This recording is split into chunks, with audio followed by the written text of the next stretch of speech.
చెప్పదలుచుకోలేదు. మరి మీరు ఏ బ్రాండ్ లేకుండానే అన్నోటీస్డ్ చీఫ్ మినిస్టర్గా మీరు రావడం పోవడం జరుగుతుందా అని చెప్పి విశ్లేషకులు శ్రేయోభిలాషులు అడుగుతున్నారు. నేను ఒక మాట చెప్పదలుచుకున్న ఈ వేదిక మీద నుంచి విశ్లేషకులకు విమర్శకులకు ఈ రాష్ట్రంలో ఉండే ప్రజలకి young India is my brand. I wanted to create an brand that is called young India. వేల సంవత్సరాల చరిత్ర కలిగిన మానవుల కోసం దేశాలు సరిహద్దులు అనేటివి కృత్రిమంగా మనం సృష్టించుకున్నవే. ఒకప్పుడు రాజ్యాలు ఉన్నప్పుడు బలవంతుడైన రాజు ఆక్రమించుకుంటూ పోతే పెద్ద పెద్ద రాజ్యాలు ఉండేవి. మళ్ళీ సామంతులు స్వతంత్రం ప్రకటించుకుంటే అవి చిన్న రాజ్యాలుగా మారినాయి. రాజ్యాల సరిహద్దులు మనం సృష్టించుకునే. ఈరోజు వీసా విధానం ఒకప్పుడు పాకిస్తాన్ ఆఫ్ఘనిస్తాన్ వరకు అఖండ్ భారత్, కానీ దేశ విభజన జరిగిన తర్వాత బంగ్లాదేశ్ పాకిస్తాన్ ఆఫ్ఘనిస్తాన్ రకరకాల దేశాలుగా ఈరోజు వీసాలు తీసుకొని మనం వెళ్తున్నాం. ఈ సరిహద్దులు అన్నీ కూడా మనం కృత్రిమంగా సృష్టించుకున్న సరిహద్దులే, మానవులు తయారు చేసుకున్న సరిహద్దులు. కానీ వీళ్ళందరికీ అవసరమైన అవసరాలు ఏమి? వీటి మీద ప్రత్యేకమైన దృష్టి పెట్టాల్సిన అవసరం పాలకుల మీద ఉన్నది. అది రాజ్యాలు కావచ్చు, స్వతంత్ర భారతదేశం కావచ్చు. భారతదేశానికి స్వతంత్రం వచ్చి 75 సంవత్సరాలు పూర్తి చేసుకున్నామంటే this is one of the youngest country in the world.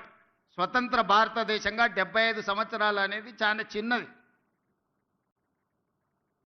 మనం పురాణాలను విన్నప్పుడు, చరిత్రలు చదివినప్పుడు వేల సంవత్సరాల చరిత్ర గురించి మాట్లాడుకుంటున్నాం, చర్చించుకుంటున్నాం. వేల సంవత్సరాల చరిత్రలో 75 సంవత్సరాలు అనేది ఒక చిన్న ప్రయాణం మాత్రమే. ఈ చిన్న ప్రయాణంలో ఎంతోమంది ప్రధానమంత్రులు, ముఖ్యమంత్రులు, మంత్రులు రకరకాలుగా వచ్చిండ్రు. కానీ కొద్దిమంది మాత్రమే చరిత్రలో నిలబడ్డారు. ఆ కొద్దిమంది చరిత్రలో తీసుకున్న నిర్ణయాలు చరిత్రనే మలుపు తిప్పే విధంగా రాష్ట్రాలు, దేశాలు అభివృద్ధి పదం వైపు నడిచినాయి. క్లోజ్డ్ ఎకానమీ నుంచి open economy, liberalisation, privatisation, globalisation. ఆనాడు మన బిడ్డ పివి నరసింహారావు గారు, తెలంగాణ బిడ్డ, ఈ దేశానికే దార్శనికుడుగా మారి ప్రపంచానికే పోటీ పడే దేశంగా తీర్చిదిద్దినవాడు పివి నరసింహారావు గారు. ఈరోజు దేశంలో ఎవరికి ఇష్టం ఉన్నా లేకపోయినా, వారికి నచ్చినా నచ్చకపోయినా పివి నరసింహారావు గారి పేరు తీసుకోకుండా లిబరలైజేషన్, ప్రైవేటైజేషన్, గ్లోబలైజేషన్, ప్రపంచ దేశాలతో భారతదేశం పోటీ పడుతున్న విషయాన్ని ప్రస్తావించలేరు. అది వారి యొక్క విజ్ఞత.